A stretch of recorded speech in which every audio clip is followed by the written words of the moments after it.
Bueno, queridos patitos, estamos a 8 de julio, pero de 2022. En Nara, Japón, ocurre el triste suceso del asesinato al primer ministro japonés Shinzo Abe.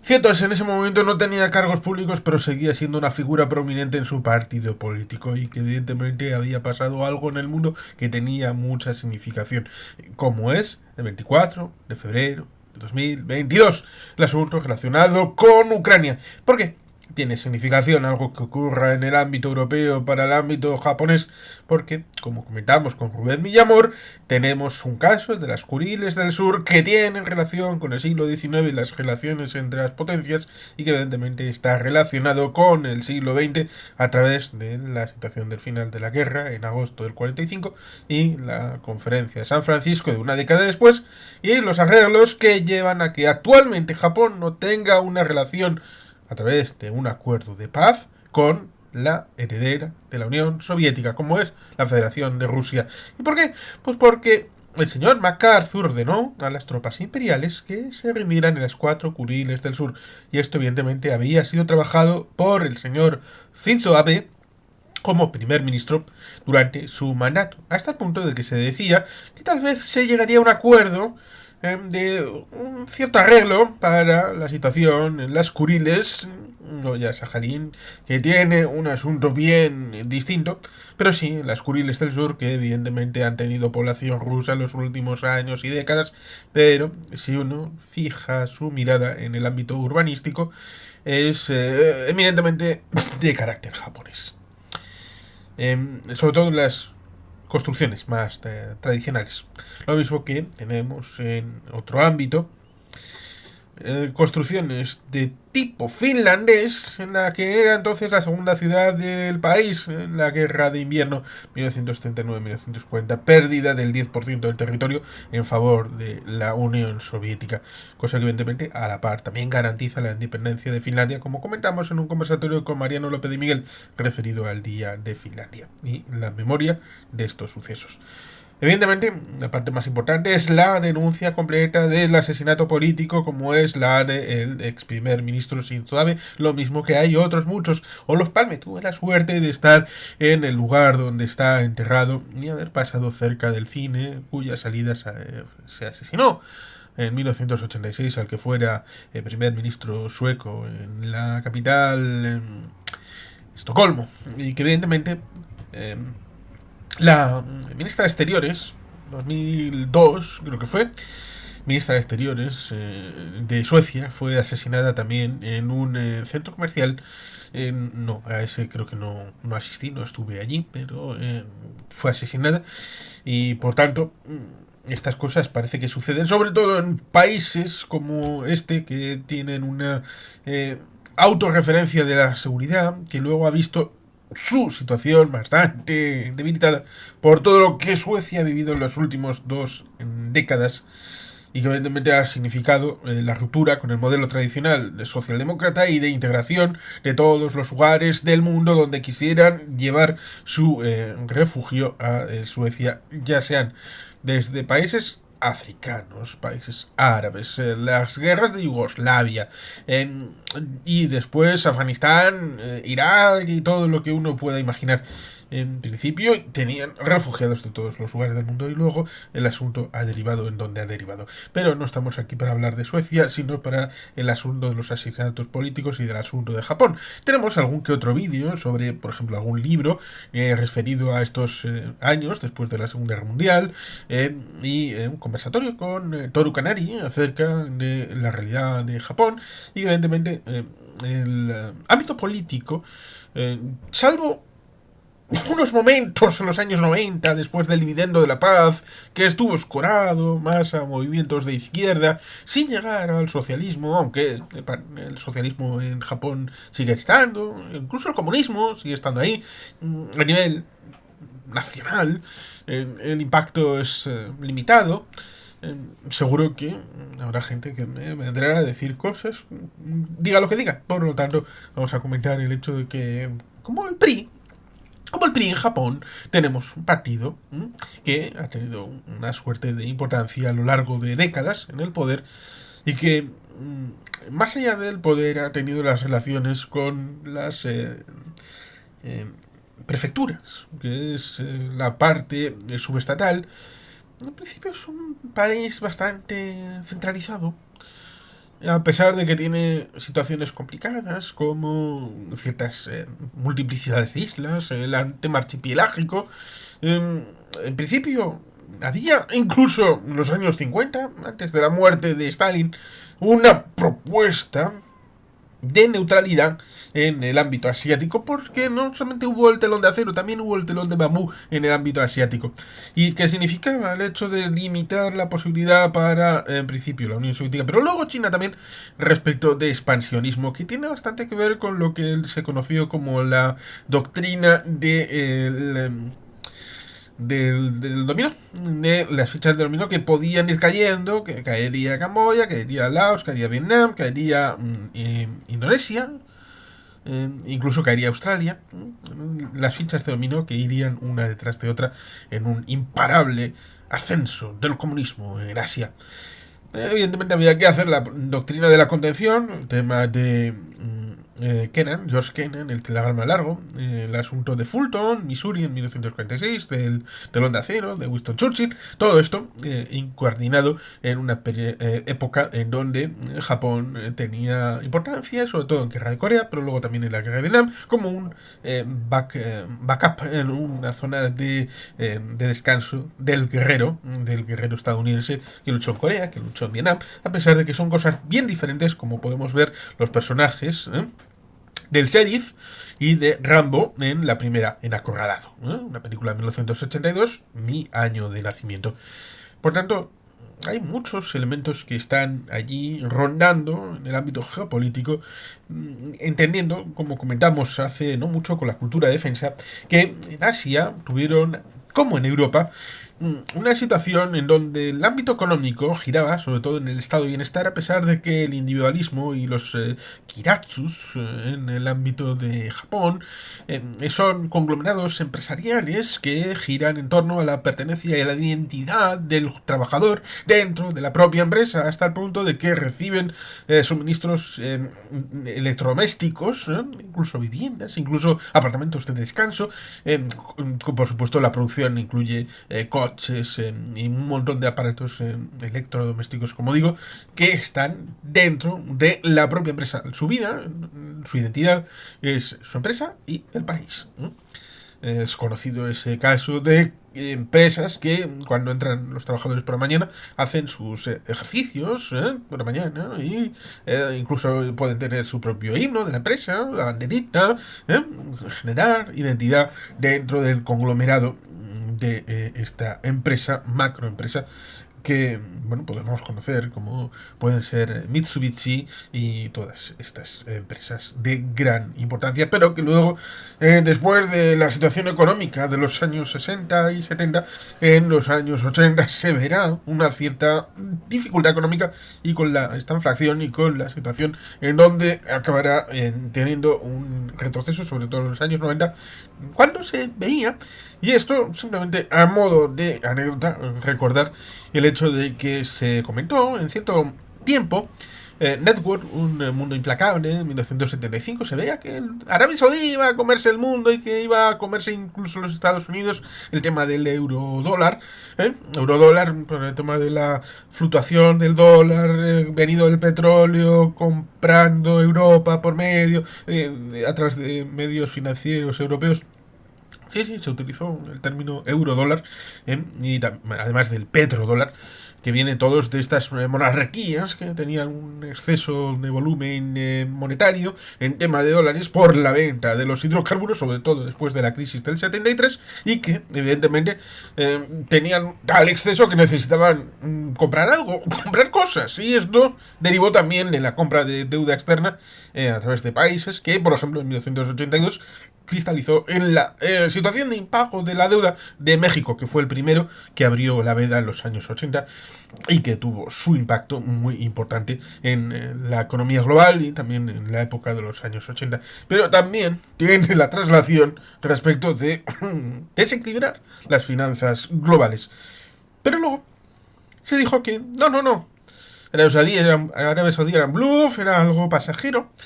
Y no, será Japón. En los años 80 se dijo, Japón será aquella que liderará el mundo y que destruirá la hegemonía estadounidense y occidental. Y ahí tenemos, en 1982, la película de Blade Runner, donde tenemos una geisha con kimono en uno de los paneles de estos luminarias, y también en otras series de películas tenemos ahí Japón por detrás como si fuera en ámbito Black Rain, que sale allí como ejemplo de que hay que acostumbrarse a tratar con ellos. Sol naciente, que incorpora el vehículo de lo culturalmente extendido, que Japón viene para quedarse, lo mismo que la zona de el edificio de Jungla de Cristal, el edificio Nakatomi, ciertamente. No es Navidad hasta que no ve uno caer a el señor Hans Gruber desde el Nakatomi Plaza. Eso es una realidad, tanto como que está comentada aquí con el doctor Mariano de Miguel. Por supuesto que sí, y también Jungla de Cristal 2 y Jungla de Cristal 3. Y evidentemente Japón tiene todo ese bagaje político, institucional, de derivarse del asunto de la Segunda Guerra Mundial y de todo lo que sucedió, hasta el punto de que en 1991 tuvo que, entre comillas, pedir perdón por todas esas situaciones para poder ir a la misión internacional de la ONU, del Consejo de Seguridad, para la situación en la guerra del Golfo. Luego también tuvo que hacer algo más o menos parecido en 2003, cuando fue enviando ayuda humanitaria después de 2003-2004. Recordemos un pequeño detalle. Y es que, si bien es cierto, la ONU, también la OTAN, repudió la posibilidad de hacer una guerra con Irak, después, la segunda mitad, y esto, tenemos un vídeo específicamente hablando de esto, hay resoluciones del Consejo de Seguridad de Naciones Unidas en 2003, segunda mitad, y primera mitad y segunda mitad de 2004, haciendo dejación de esa supuesta función de respuesta contra la guerra y asumiendo las consecuencias y a posteriori legalizando de alguna manera la situación, hasta el punto de que por unanimidad se tomaron decisiones en donde se asumía la transitoriedad del régimen y después la independencia del país después de la salida de Paul Bremer y de la autoridad provisional de la coalición. Por tanto, ojo, cuidado con lo que se dice, porque puede tener muchos matices y muchos detalles que son importantes para entender todos estos vericuetos. Evidentemente, en los años 60 tenemos películas como Solo se vive dos veces, con el 007, Sean Connery, tratando de llevar al agente secreto británico hacia Oriente. Después de los Juegos Olímpicos del 64 de Tokio. Luego tendremos una derivada bastante triste, como fueron los Juegos Olímpicos de 2020, que fueron en 2021 con el tema de la pandemia y que no fueron tan lucidos como habría sido deseable, cuando Doraemon le ganó a la peineta, cuando Tokio derrotó a Madrid.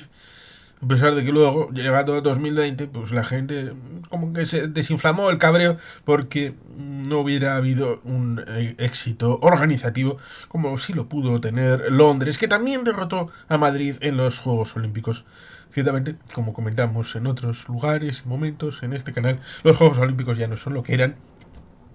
hasta el punto de que se han entregado en 2032 directamente a Melbourne, y en 2036 se han dado también a dedo a Qatar. Por tanto, ahí parece que la cosa está ya en sus horas más bajas. Y eso que tenemos ahora Juegos Olímpicos en París. Tenemos en 2028 Juegos Olímpicos en Los Ángeles. Pero evidentemente fueron entregados a dos candidaturas, dos Juegos Olímpicos consecutivos. Juegos Olímpicos en Japón son importantes para la memoria colectiva, porque fue en ese momento, en el 64, cuando pudieron abrirse otra vez al mundo y sacar la ingeniería y la tecnología para dar un salto de calidad, aunque evidentemente tenían una posición trabajadoril que era bastante importante, porque el ámbito de la huelga, cuando se decía que hacían la huelga la japonesa, es decir, trabajar más, eh, haciendo un exceso de materiales, un elemento de problema de sobreproducción, lo cual también es un problema, porque uno puede tener problema cuando te falta azúcar y cuando te sobra el azúcar. Es un problema sanitario, ambos dos, los dos puntos. Por tanto, ahí estaba un asunto generacional, tan es así que es generacional, que evidentemente no duró más allá de los 80-90. Y luego tenemos los hikikomori, tenemos la situación de frustración en el ámbito social, en el ámbito urbanístico y en el ámbito demográfico, que tiene una importancia grande. Y el envejecimiento. El gobierno de Shinzo Abe también tuvo una polémica respecto de cierto ministro que dijo que los mayores de 70 años deberían prepararse para morir directamente. Y la lógica indicaría, si Japón mantuviera su estructura de mente y sociopolítica tradicional, pues evidentemente ese mismo sujeto que tenía más de 70 años, en esa misma rueda de prensa tendría que haber cogido una daga ceremonial y haberse hecho el seppuku ahí enfrente de la televisión, por dar ejemplo. Por lo tanto, no estamos ni en Battle Royale, ni estamos en las películas de samuráis, ni de ninjas, de algunos autores contemporáneos, sino que estamos en el Japón real y auténtico, en donde es complicado vivir, en donde es difícil, en algunas zonas la vivencia. Tienen como películas de Makoto Shinkai en Your Name, tienen una situación de campo-ciudad que se vuelve cada vez más complicado, dado que no tienen apenas una zona cultivable, y en la zona que es cultivable la población está huyendo por patas. Hay que hacerla atractiva, porque si no tendrían que importar toda la comida, y eso no es saludable para un país. La bajada espectacular, que dicen que tanto Corea del Sur como Japón van a perder la mitad de la población para 2050. El asunto de la sustitución por tecnología de ciertos trabajadores, cosa que se lleva haciendo desde hace bastante tiempo en Japón, el tema de la tecnología, cosa que incidió bastante gobiernos como el de Shinzo Abe. Evidentemente todas estas políticas, el ámbito de inmigración es algo importante porque necesitarán sustitución de población de la que va a faltar. Y ahí tenemos, por ejemplo, población brasileña que llega a Japón. Es bastante interesante ver segundas y terceras lenguas habladas en según qué prefectura, poblaciones extranjeras de mayor penetración en según qué prefectura. Hay mapas bien interesantes a la hora de prefigurar cuál es el Japón real, y no solamente el del Shinkansen, que es un Japón que precisamente hunde sus raíces en 1964, en esos Juegos Olímpicos donde se presentó este modo de transporte tan avanzado y tan futurista. Por tanto, todo ese Japón es el que dejó atrás Shinzo Abe cuando fue asesinado. Y evidentemente se puede pensar, bueno, mataron a un político, mataron a un ex político que ya no tenía ninguna influencia, no tenía ninguna posibilidad de afectación, y eran unas elecciones en las que él en principio simplemente estaba para apoyar o para contribuir, y que tampoco era tan decisivo. Evidentemente hay que revisar todo esto porque un ex político de la solvencia y de los trienios y de los quinquenios que ha establecido Shinzo Abe en su trayectoria política, en la figura de la primera magistratura, porque evidentemente el ámbito del emperador es algo aparte completamente de este Hirohito Akihito, que pidió la excedencia porque estaba enfermito, y evidentemente esto deriva en que sea una figura ceremonial, reverencial, ya no divina, pero sí importante, la figura del emperador, y que unifica todo el país, que tiene sus dificultades a la hora de generar esa identidad en el mundo postmoderno, y que evidentemente también se hace por oposición, por ejemplo, a China, que China tira de Segunda Guerra Mundial para construir su imaginario contra Japón, sobre todo en momentos de conflicto, aunque creo que ya muchos le han cogido la matrícula y le han visto el papel maché a los chinos para cada vez que le mandan ay, la unidad 751, ay, Manchukuo, ay, Segunda Guerra Mundial, ya, bueno, espera, eso ya ha desgastado mucho, que si el templo, ¿eh? Yakusuni, donde están enterrados no solamente los de la Segunda Guerra Mundial, también hay otros antiguos luchadores por el Japón. Y por tanto hay mucho, mucho por ir desbrozando para la memoria colectiva. Como decía ese libro acerca de la historia de este Japón de los últimos 60, 70 años, ha habido una memoria distinta de lo que sucedió en la Segunda Guerra Mundial en Alemania y en Japón, y por tanto eso debe de tenerse en cuenta. Y evidentemente cuando uno ve el asesinato de un político, puede tener una situación en donde no es exactamente el perfil de Junichiro Koizumi, que fue primer ministro, que rompió cierta tendencia que era bastante italiana, de gobiernos breves y bastante seguidos, pero que, como en el caso de Italia, en principio, la economía más o menos marchaba, con sus altibajos respecto de la disfuncionalidad política. Abe, pues igual hasta hubiera podido volver a ser primer ministro en algún momento de haber vivido del siguiente futuro, o podría haber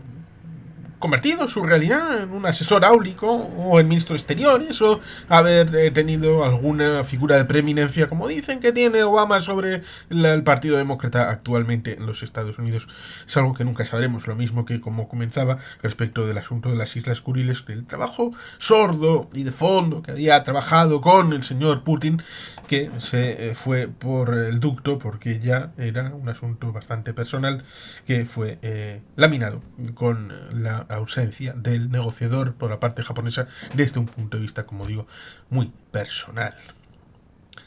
¿Cómo le gusta a Putin hacer las cosas? Desde el punto de vista personal, persona a persona. Por tanto, el asunto de las Islas Kuriles es un asunto que va a ser complicado resolverlo en el futuro cercano o más allá, sobre todo teniendo en cuenta la actual composición de cosas y que, al fin de cuentas, Rusia está en Ucrania por un pedazo de tierra. Sí, estoy indirectamente recomendando el libro de Yago Rodríguez con un título parecido. Pero bueno, ciertamente, aquí lo dejamos. Descanse en paz, sí suave. Y sin más, que los patitos, es que ricasco, agur verbat, Betty Gilpien.